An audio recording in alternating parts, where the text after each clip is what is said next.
London Real, sponsored by Bulletproof Coffee.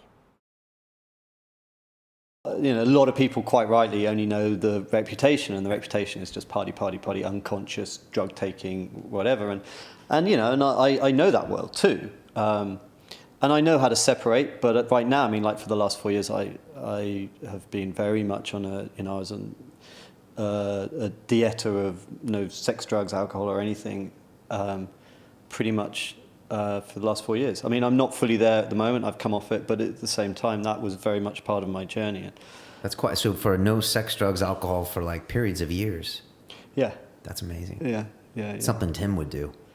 It was another one of the most beautiful lessons of my life. So many of these things which you think are natural, and then you realize when you stop it, actually how controlling it was of you. It was controlling your every being, and it wasn't natural. It was an addiction, and I just think we're so much more riddled with these things. We are. Well, the 7 sins basically it goes. They're a number for a reason. It's just the gluttony, the sex, the lust. Lust is the problem, not more than the sex, but that is what it leads to every time. It's interesting because when you talk about your abstinence, it's like people can say, "Oh, no drugs, no alcohol, that's fine," but when you say sex, everyone probably is like, "What?" Totally, and it's really hard to explain because it's like it was asked of me by this group of people that I wanted to go and visit, and they just said, the tribe in Colombia. That's right, okay. Yeah, and they just said, give up your addiction. Is that no masturbation as well? Well, I tried to, but that was like very, really, really difficult, and I wasn't able to fully. I did my best at all of that, and there were very long periods of time that I was pretty good, but the things slipped and what have you. So I've also been guilty of taking a lot of credit for doing it to a higher degree than I probably did, and I think I need to step away from that. No, but that's still like you're leading an exploration there that other people should do, and I completely back that. That like it was an exploration, and for me initially I had no idea, and like.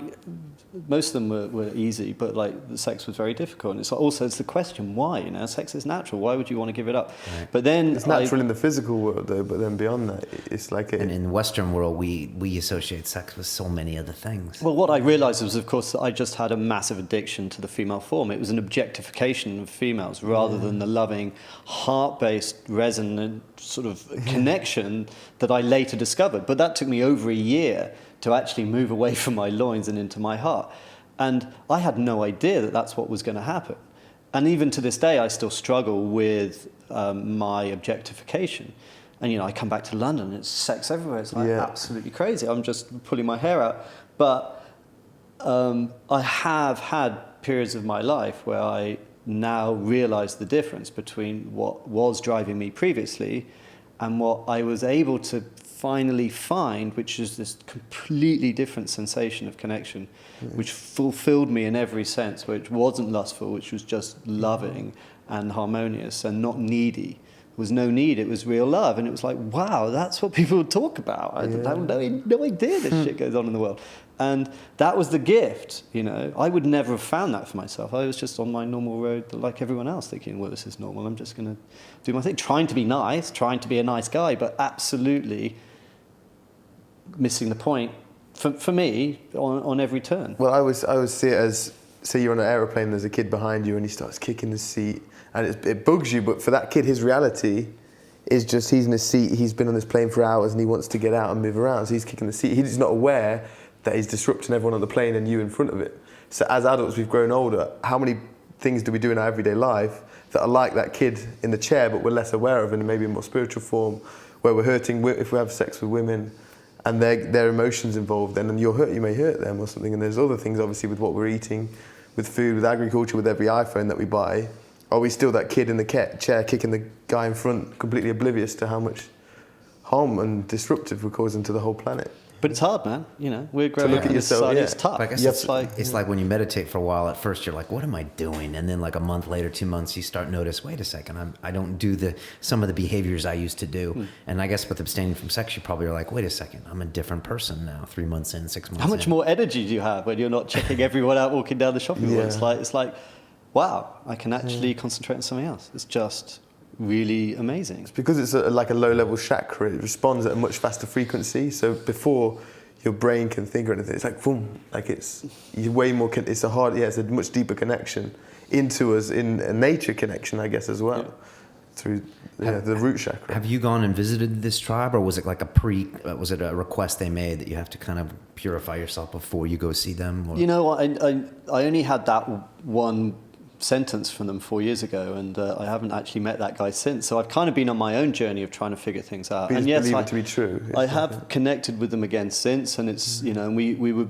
about to film with them recently, and then there sadly was an accident. So I'm not sure what's going to happen next, but we're hoping that that the right thing will happen.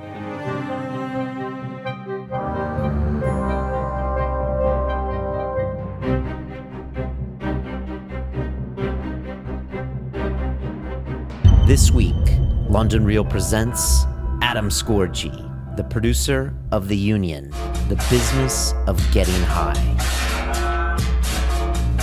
Stop. Watch The Union, then we'll have a rational discussion. But don't argue with me until you've learned some facts. Marijuana is just a weed, and marijuana is worth more ounce for ounce than gold. You're the pot guys, right? We did a pot film, right, that was thought-provoking and entertaining, but that doesn't make us pot guys. Now he brings you the culture high.